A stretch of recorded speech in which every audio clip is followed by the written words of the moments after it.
Continuing is a conversation with Marco Torres. Marco is the founder of MarketingBoost.com and has helped thousands of businesses worldwide boost sales and scale through the use of incentive-based marketing.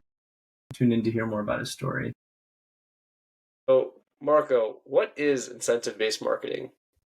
That's a good question, because when I talk about this subject, most people don't have a clue what I'm talking about. Incentive-based marketing. What I'm referring to is making sure that, with your offers, you have some sort of magnetic pull. What is your offer? What are you doing that helps you stand out from the crowd? And if you let me, I'd like to talk about two of the most famous incentive-based marketing that everybody in the world is going to pretty much recognize. Go ahead. Ready for that? So Yep. the first one that comes to mind to me, I talk about it a lot, is Jeff Bezos with Amazon. Back, I think it was in 2005, he launched Amazon Prime. And the incentive to buy Amazon Prime for $79 for the year was 2-day free shipping. So we all bought in, or many of us bought into Amazon Prime, not because we wanted to watch video downloads and streaming video, which wasn't even popular back then. We wanted the incentive, the captivating draw that was 2-day free shipping. Eventually that became overnight shipping in some cases. And what happened? We all became loyal Amazon clients from the moment we bought Amazon Prime. We'd search for, we might have found something we wanted somewhere else. We'd come back to search on Amazon today and see if it was available there. Today, 70% of all online products are searched on Amazon before they buy them anywhere else. Another big example is McDonald's with the Happy Meal. Parents around the globe for the last several decades are choosing McDonald's in many cases over other fast food outlets if they've got kids, because they take their eye off of the price. They focus on the prize. They buy the bundle of the burger, the sandwich, the soda, the juice, and the snack. But more importantly, the toy, the seasonal toy, the incentive that helps you choose the Happy Meal. And that's generated about $4 billion a year, every year for decades for McDonald's. So what I like to coach business owners on is, what are you creating? What is your adult Happy Meal? What are you using to help draw people into your offer? What does your offer to, can you do to help them push people off the fence to make a decision to do business with you versus somebody else? That's what incentive-based marketing is, if that helps explain it. Yep, for sure. So almost differentiating yourself in a way when products are relatively similar with minute differences, but having that extra something that gets someone to, pick your product instead of someone else's, as opposed to something like getting a discount. Exactly, because discounting it's tempting to default to discounts. It's one of the things I think the biggest mistake many entrepreneurs make is, well, let's be the cheapest on the block. I'll offer it cheaper than my competitors, therefore I will pick up the business. And that might work for a little while, but then, eventually somebody's going to offer something cheaper than you. If you're happy to making any in-ground into the marketplace, they might beat you at the price, and then you're on to a race to the bottom. And most people don't even really do the math on their numbers. A 10% discount, depending upon your profit margin. If you have a 20% net profit, for example, after all expenses, imagine 20% net profit. If you offer 10% discount, you really gave away 50% of your net profits. So you'd have to double sales with that promotion at 10% off in order to end up at the same place you were before you started. So discounting can be a huge mistake. And of course, how do you offer or create offers that are so attractive that, without discounting? That's kind of the magic switch, or the magic behind adding incentives or partnering with others, finding colleagues you can work with in the similar industry so that your offer can include a portion of somebody else's offer, a value stack, doing things like that create that additional value.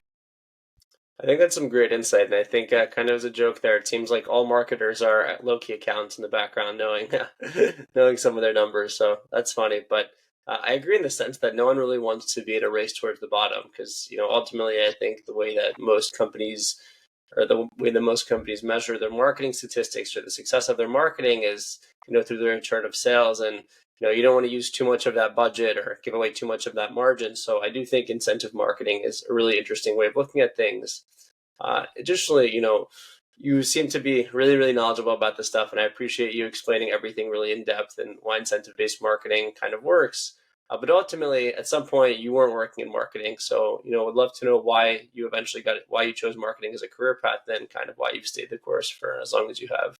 That's a good question. If you're looking at this on video, you can see I'm no young spring chicken here, so I've been around the block. I started a very early adapter of internet marketing. I got involved in online marketing back in 1994, actually, the very early days of the internet. Jokingly, I say I was back there when Al Gore invented it, but anyway, but anyway, I started. My boss, my mentor back when was like 94, saying, "Hey, the internet's the future. We got to be involved in internet marketing." And I got involved in learning and teaching. By 1996, I was an email marketer. I was a spammer before they called it spam, mass emailing. And the reason I got into marketing was I was in sales prior to marketing, and loved sales. No cap on income, go out and be the best salesman in the world and so forth. And I was certainly making a lot of money as a salesman, but I realized I can only make, there's only so much of my time. I can only clone myself, or I can't clone myself. And so therefore, as a salesman, I can only make 100% of my own efforts. When I began to study the marketing side of it, which I really didn't care for, but I kind of like the idea, wait a minute, as a marketer, if I can make 1% of 100 salespeople's efforts, I'm going to make money whether I'm feeling good that day or not. Whether I can get in front of somebody to make a sales pitch or not. I've got 100 or 200 or 1,000 salespeople working on the leads that I'm providing as a marketer. And so I got into marketing. And that's what eventually I had a call center with. Back then, nobody bought online in the early days. I mean, people would see offers on the internet and in their email, and people didn't trust buying online. They didn't trust putting their credit card in some machine and stuff. So they had to call. They wanted to talk to people. So I had a call center with 2,000 telemarketers, and I was making a ton of money in internet marketing, although the sales were all pretty much done over the phone. That came to a screeching halt in 2008.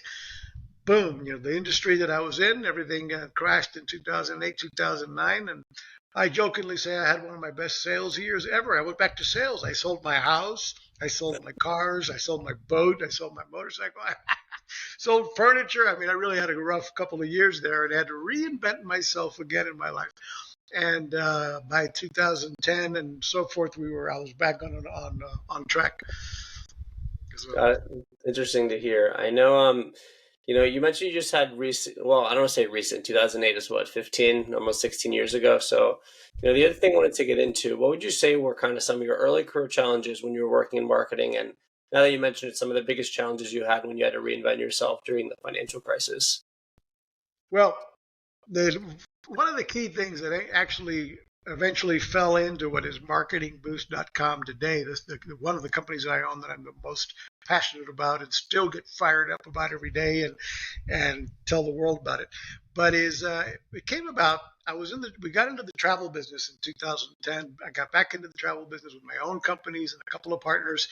And we were really having a really booming couple of years, building one of the fastest growing travel sites in the world, in North America rather. And but we wanted video testimonials. Daniel, we were trying our best to get people to film selfie testimonials about the hotels and resorts that we were offering, but we couldn't get hardly anybody to do it. So we came up with an idea, which by accident eventually is what became Marketing Boost. And if you don't mind, I'll tell this story. Will that be all right? Go ahead. We love stories on here. Yeah, so we wanted these video testimonials, and we couldn't get hardly anybody to do it. So we came up with an idea that we thought would be a short-term promotion. We said, look, again, we're selling travel. So we came up with an idea. And mind you, this idea anybody can use listening as a very powerful tool to generate testimonials and video reviews. We started a survey process. And we do the survey when we felt our client was at the peak of happiness, which in our case was the day after they checked into the hotel or resort. So we'd send them an email and a text message saying, hey, how's the hotel living up to your expectation? How are we doing so far? What do you think of our service? And please give us a star rating from 1 to 5. Now, mind you, this is just an internal survey. If they gave us back a 4 or 5 that they were thrilled with the hotel, then we were immediately sending them an email and text message saying, we're thrilled that you're loving the hotel. We'd love to ask you a huge favor. If you would go that extra mile and film a selfie video, selfie testimonial about the hotel, about their brand, about our brand. And if you mention our brand, we're going to reward you with a 3-night hotel stay in your choice of Orlando or Las Vegas. And bam, now we had dozens and then hundreds of these video reviews coming in, which we were publishing all over our Facebook, our YouTube pages, our website, leveraging them into thousands of additional sales. Everything was hunky-dory. Of course, when people raised their hand to use those free trips we were offering, we had to dig into our pockets to pay for those free rooms. That was expensive, so we had to, pause the campaign or shut it down. And then we thought, man, that's a shame because these video reviews are just phenomenal. And so 2 things, by the way, that survey. If they didn't give us a 4 or 5, we needed to know that as well. If they gave us a 1, 2, or 3, we needed to know about it. And that gave us the opportunity to jump on it and try to fix whatever the issue was, or at least let that client vent with us before they went online and gave negative reviews online. So that's one of the powers of that one tip I give you is create a survey process with your clients if you can to, and then you're soliciting the reviews essentially from your evangelists, the ones that are already excited about your brand.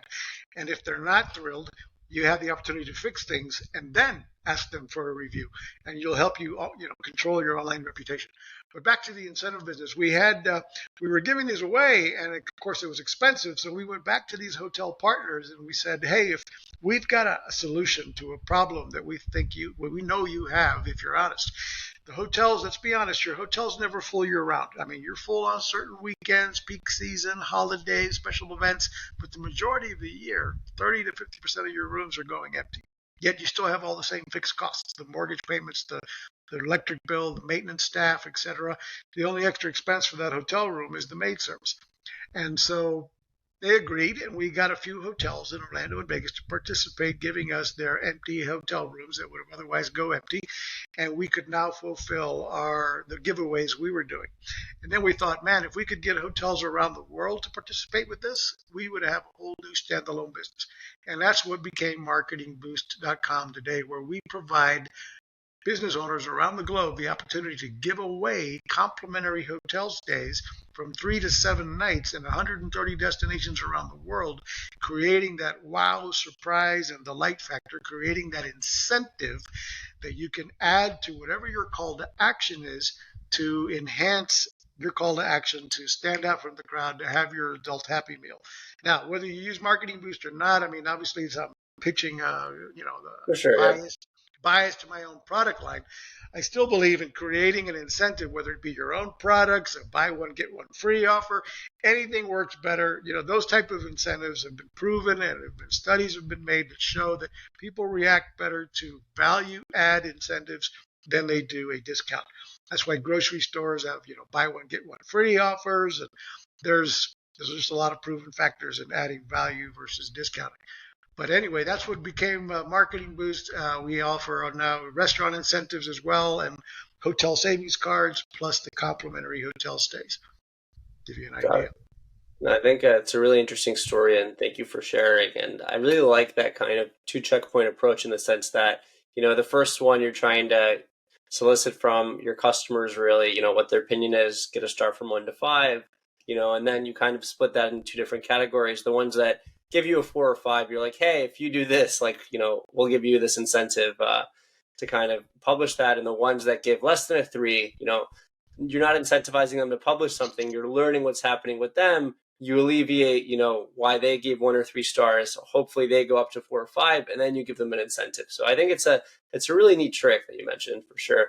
Yeah, and even if you don't incentivize them for the review, let's just suppose if once I get the surveys back, obviously if I ask the 4 and 5 star people that are happy with us, if I just simply ask them, would you consider writing a review, and and send them, make it easy for them, show them where I want them to post the review, send them. I'm going to get reviews just because you ask. When you ask, you shall receive, right? So if you ask for the reviews, and you need to be doing that in business today, you need constant flow of testimonials to provide you with that social proof for your business, whatever, whether you use an incentive for the review or not. The other thing we do that we did very successfully and continue to do is we would filter or throttle those review requests. Daniel, here's another big tip. We would send many of these folks that gave us those 4 and 5 stars. We'd send some to, please post a review for us on Trustpilot. Others, we would ask them for Google My Business. Others, we'd say post it on Shopper Approved or SiteJabber. We would send some to our site for video reviews. And so we were generating video reviews, text, written reviews, and throttling them to different third-party review sites. So when people Googled our brand, we'd pop up, on Trustpilot, on SiteJabber, on Google My Business, with positive reviews all over the place. And it just helps your SEO everywhere else as well, to be having the constant flow of reviews coming into multiple third-party review sites. Got it. I think it's a really interesting approach as well. Instead of trying to, obsess over Google or obsess over Yelp, if you have a customer base of 500 people, it's better to have like 100 reviews on every platform to ultimately cover all facets. Because when people search, they use different kind of review sites or review engines. So I think it's also a really interesting tip you have there. So I really appreciate you mentioning that. You're welcome.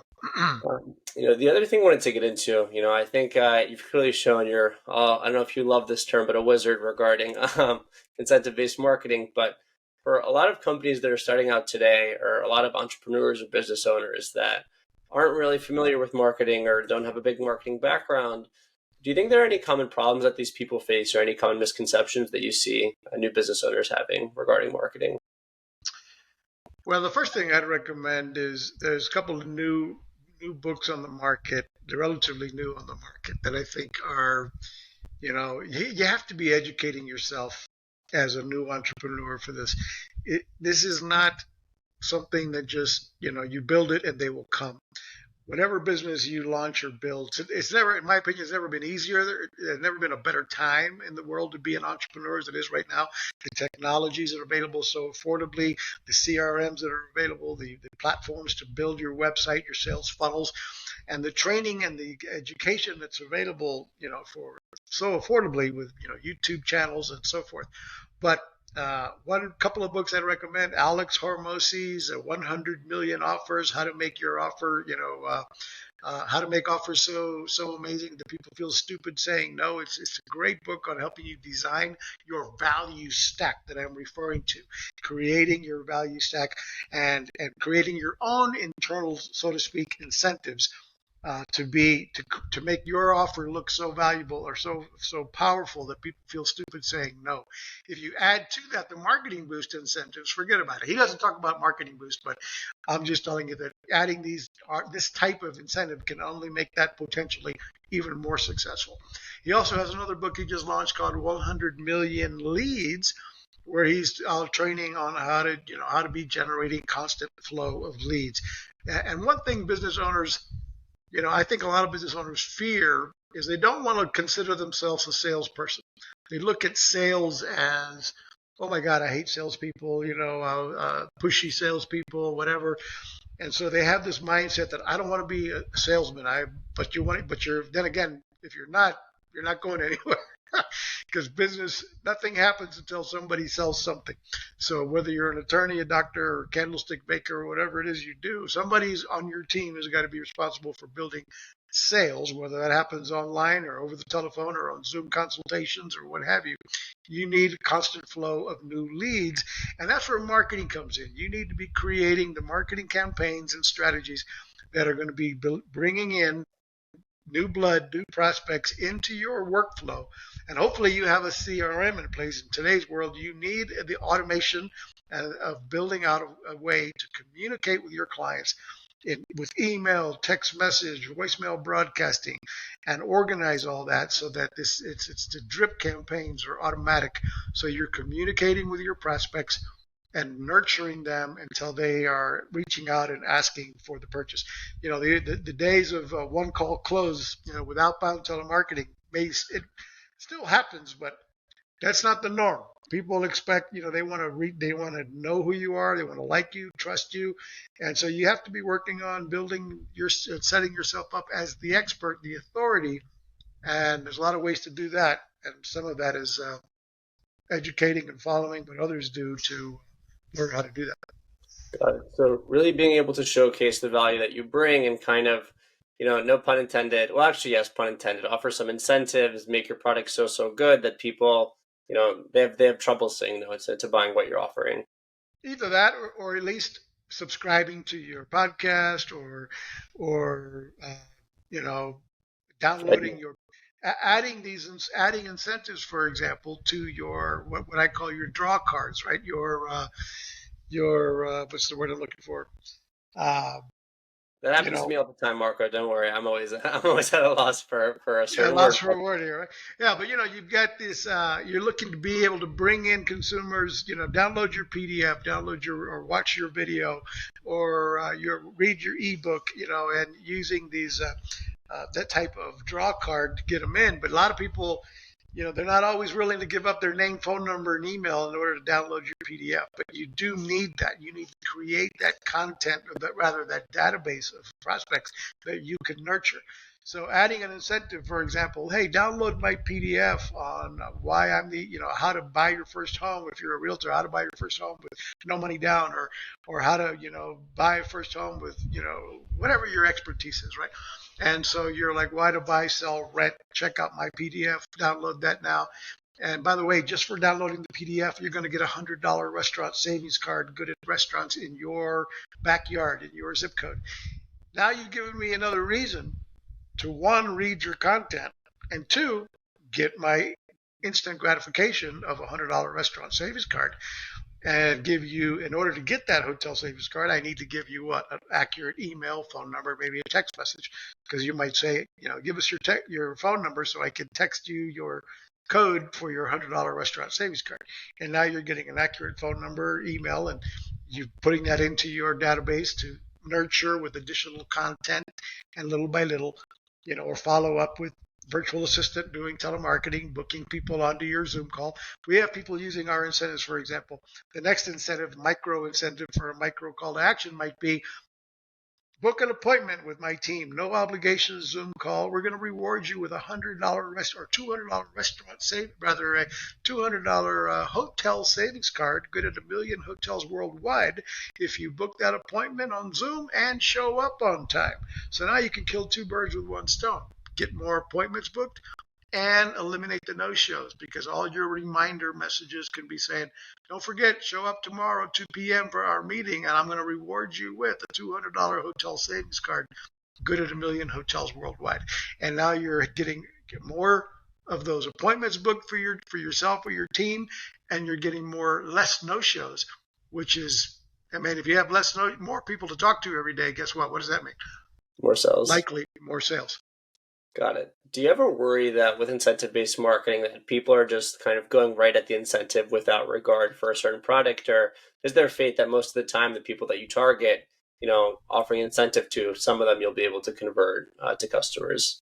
I think the majority of the people, regardless of the incentive, unless it's, you're going to get some that just signed up for the incentive, but most people are, if you're targeting the right audience, we're all too busy in life to get on a Zoom call with somebody for something we have no interest in. So we're gonna have some interest in it. We may not really be ready to purchase it, and we're willing to hear them out. But I don't think many people are going to take time out of their lives to, just for an incentive. However, the incentive can get them to show up.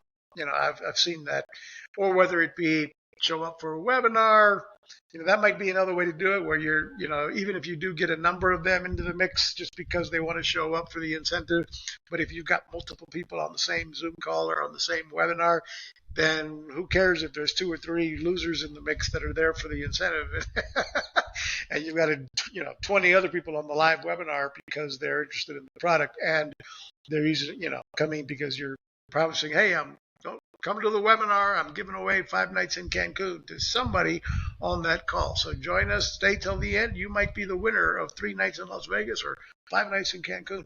And there's just so many ways to use the Marketing Boost incentives to engage your prospects, keep them engaged, keep them, staying till the end of or whatever it is your call to action is.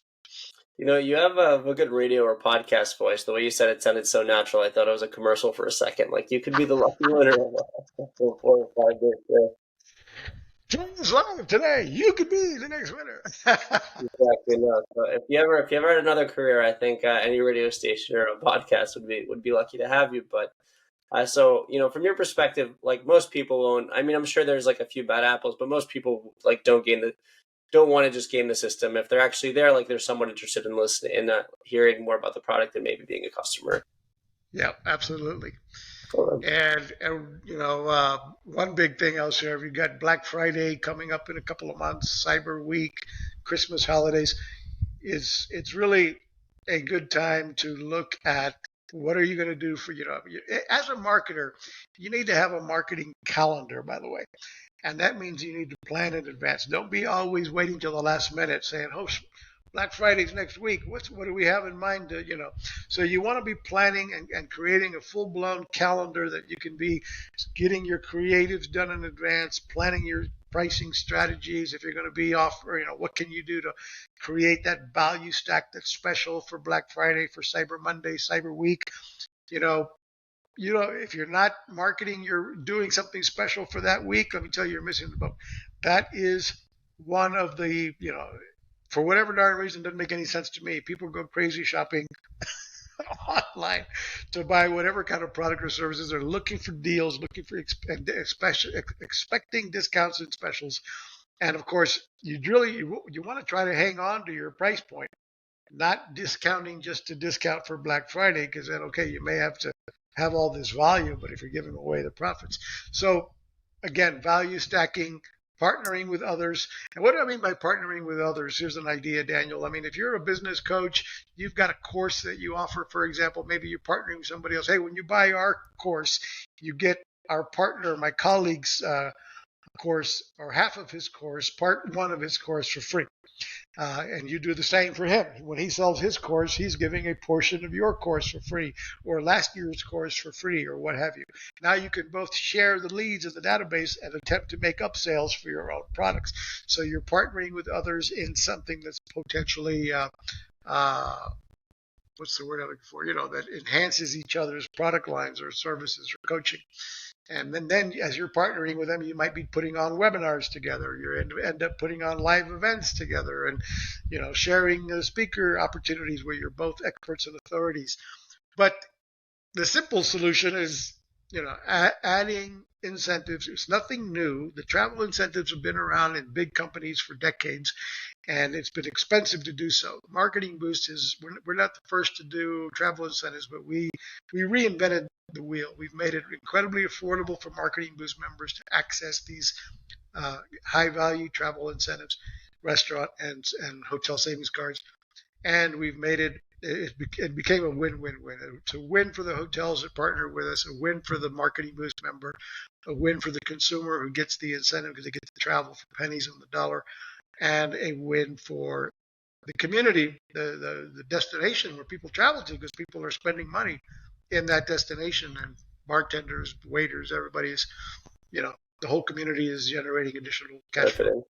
Got it. So really, in terms of the courses thing you mentioned, to kind of offer stuff that could be accretive to each other. But overall, I thought that was really good advice in the sense that, everyone kind of wins in these situations, and you're really trying to kind of sell people on, adding value to them instead of just trying to sell something to sell something. So I think that was really great value advice there. Another topic that I think you'll find interesting is kind of Gen Z marketing, or kind of marketing to the younger crowd. From your experience, do you think there are any best practices to kind of marketing to that younger demographic of customers?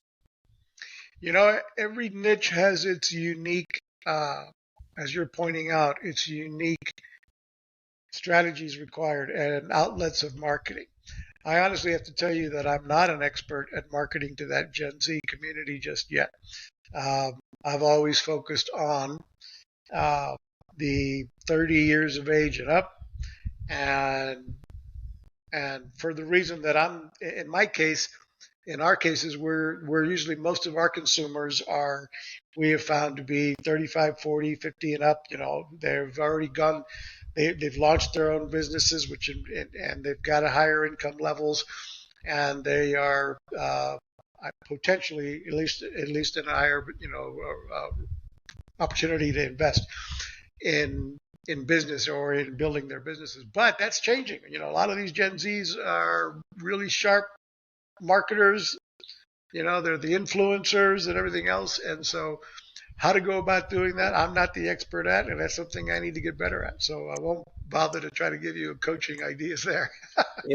Marco, I have to really commend you, because I think a lot of people would just try to kind of come up with a generic answer on the fly, this, that. But I think the true subject matter experts in whatever field that they're in, if you ask them a question about, some minute thing that they may not know, and, they're honest about it like you are, I think that shows who the real experts are. Because you're like, look, like, I know I have a lot of experience with incentive-based marketing tools or the older demographic, but Gen Z, you're like, look, like, I'm not the most familiar with that, so I don't want to say something that's misleading. So I really applaud you for that, and I'm sure, with a lot of the wisdom that you'd gathered, I've tested. I've tried. I mean, we spent a fortune on TikTok and did some things there, and really haven't cracked the code on successfully generating.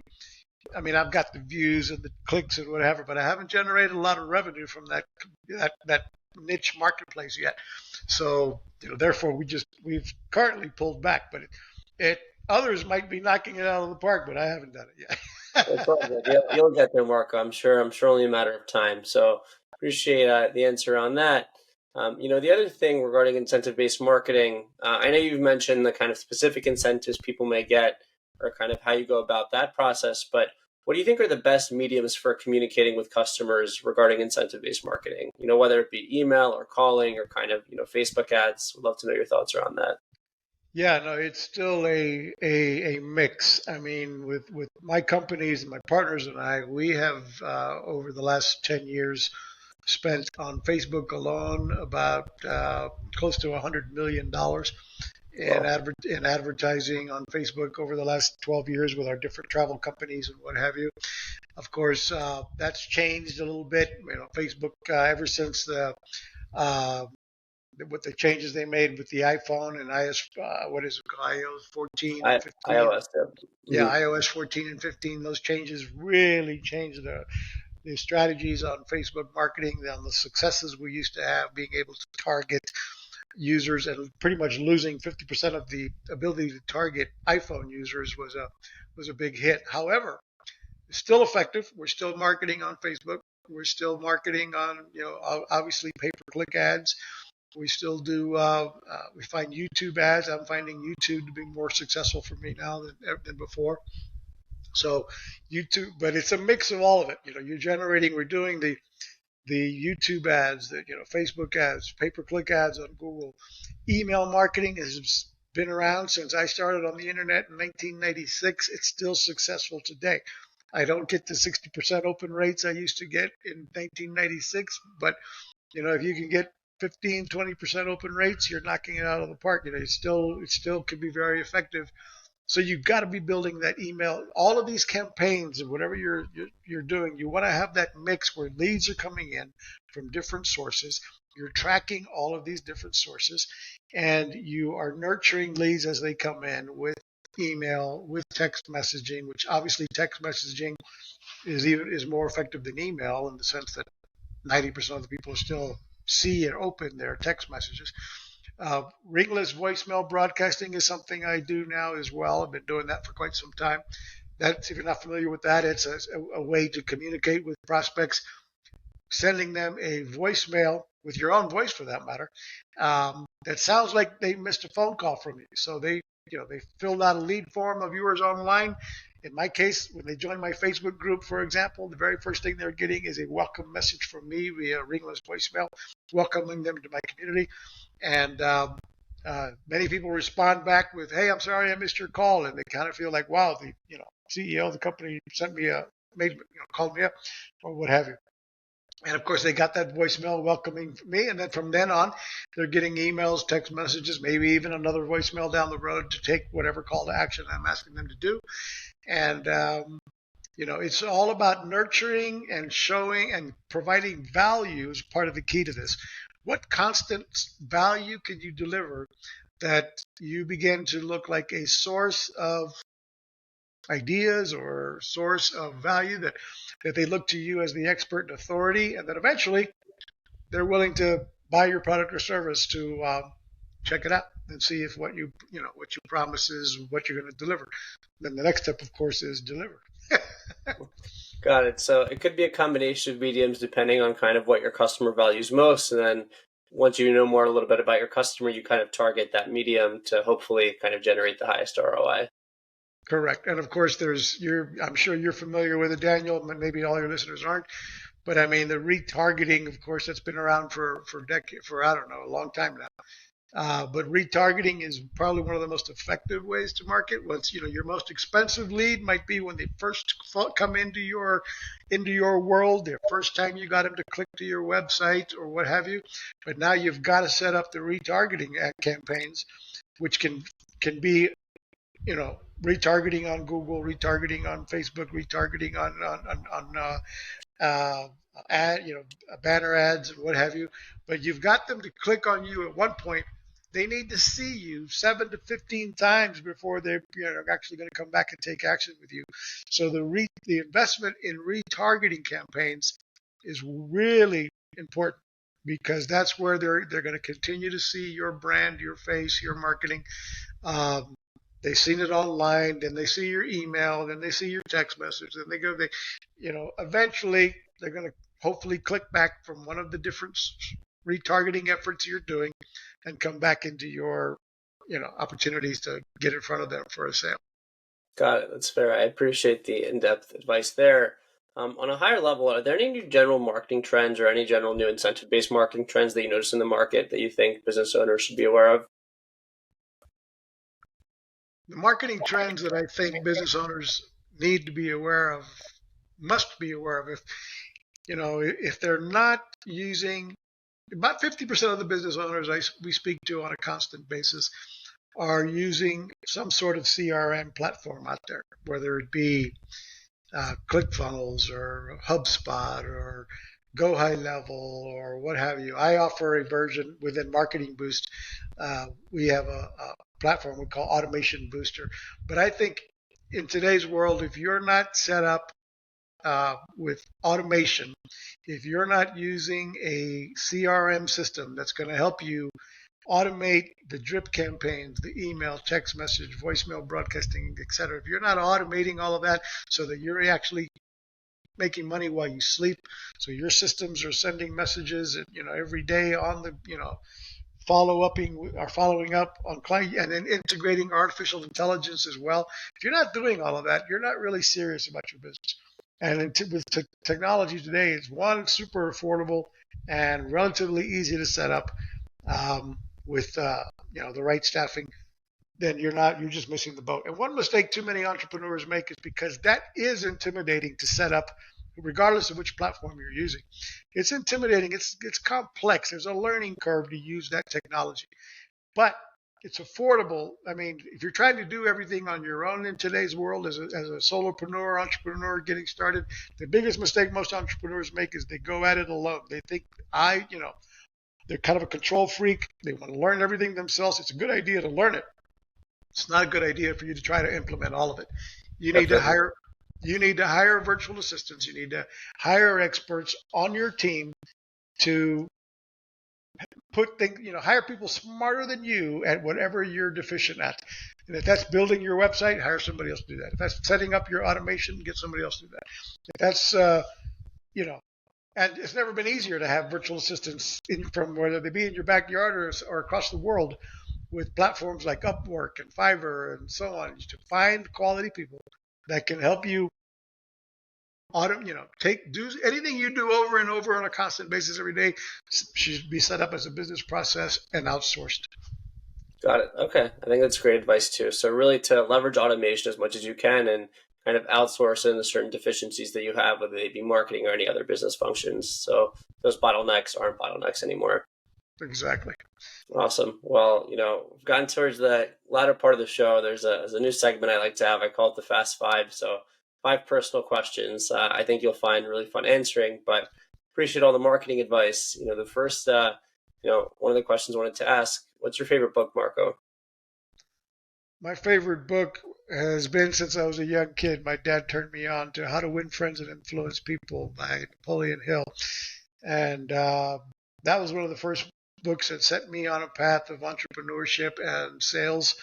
I recommend that to get started. I also recommend the Zig Ziglar series. That's old school, but Zig Ziglar, I live my life by, if I can help enough other people get what they want in life, is Zig Ziglar's line here. If you help others get what they want in life first, you will get what you want as well. And so that's been my mantra, and my team's mantra is help others get what they want. And obviously I've had a successful life as well because of it. Got it. I agree with that mantra, and I think that's a great way to think. If you could give advice to your younger self, say, for example, your 10-year-old self, what would it be and why? Invest in Amazon and Netflix. That's what I would do too, Right? but Yeah.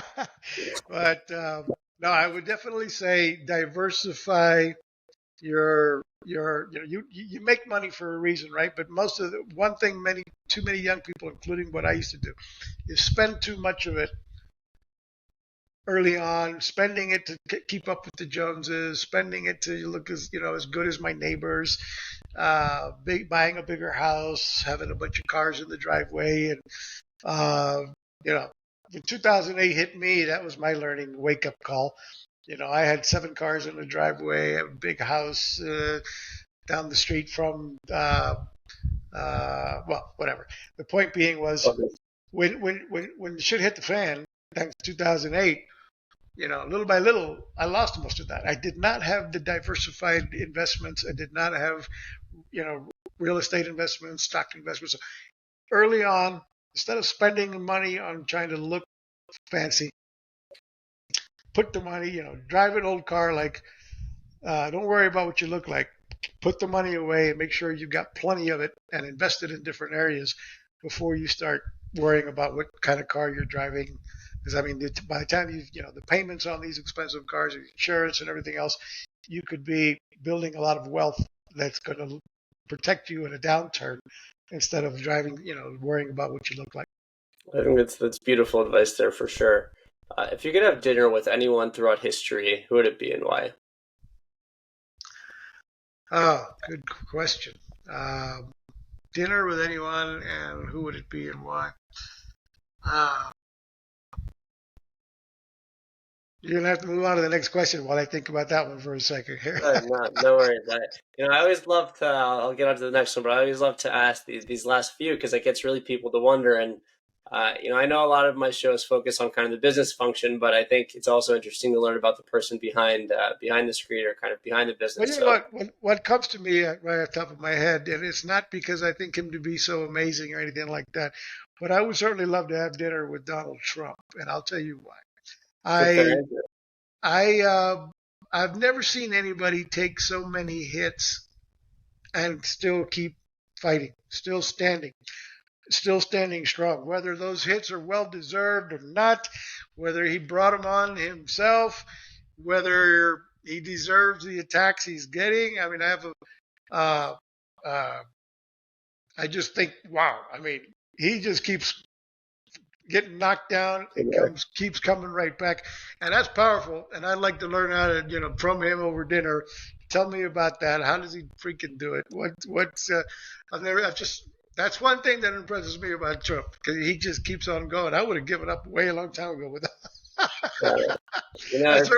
I certainly wouldn't be running for president again after all the crap he's been thrown at. if somehow, some way he's listening to the podcast, I hope he invites you out to one of his fancy hotels for a nice steak dinner. So hopefully, Wouldn't that be cool? it'd be awesome. But, for sure, that's awesome to hear, and hopefully you get that chance one day.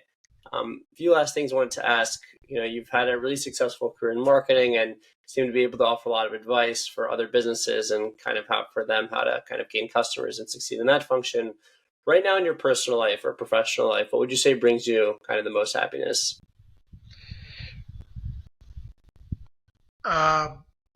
Two things in my professional life brings me the most happiness is reaching back down the ladder and helping others behind me come up the way. So I have a podcast like you. I interview business experts from around the globe, providing inspiration and helping other business owners with business tips, tools, marketing tools, and programs, and helping others grow. And then, of course, the product line that we offer, marketingboost.com, we're helping other business owners scale and grow their business with our incentives or without. And so that professionally feeds me and gets me going every day.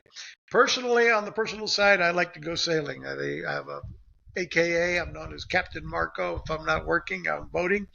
Behind my house, I've got 4 boat slip docks, and I've got my 50-foot trawler, a 38-foot sailboat, and a couple of other things. And when I can, I'm out on the water in Florida here, enjoying the water. So that's my passion, to get out and have some fun on the water. That's awesome. I hope to move to Florida one day, and hopefully we'll definitely take advantage of that sun. So great to hear, but hopefully a preview of that. But kind of that being said, is there anything else that you have to share, Marco, whether it's business advice, life advice, relationship advice? The final word is yours. Final word I would say is gratitude. When I came out of 2008, 2009, I was in the victim mentality mode. I really hit rock bottom in my mid 40s or late 40s rather. I'm like having to reinvent myself, start all over from the very bottom, and couldn't understand why, blaming everybody, including God. Why me? Why now? Why am this age? Am I, losing everything and starting all over?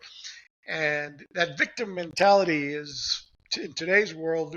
We're coached in this. We're coached to accept that we're victims. I'm Latin American, maybe that's why. Oh, I'm, dark skinned. Oh, we can all find reasons why we should accept that we're victims, and that's baloney. We're not victims. No matter where you live in this world today, the choices you make will define where your future is. And a lot of that starts with gratitude. If you have the right mental mindset, which starts with gratitude, you can't be upset at everything and everything around you if you have a mindset of gratitude. You can't be grateful and upset at the same time. So you have one of the two. Choose gratitude, and things will begin to work better for you on a daily basis, and things will start to flow for you. I couldn't agree more. I think to summarize it up, we shouldn't ask why stuff happens. We should ask what does it mean, and then figure out how we could grow from there. But Marco, that was a beautiful final word. You're an awesome guest, and thanks so much for taking the time to go on the show. Thank you. It's my pleasure to be here. Thank you for listening to my conversation with Marco Torres. If you enjoyed the episode, rate the show on Spotify, drop a comment on YouTube, and subscribe.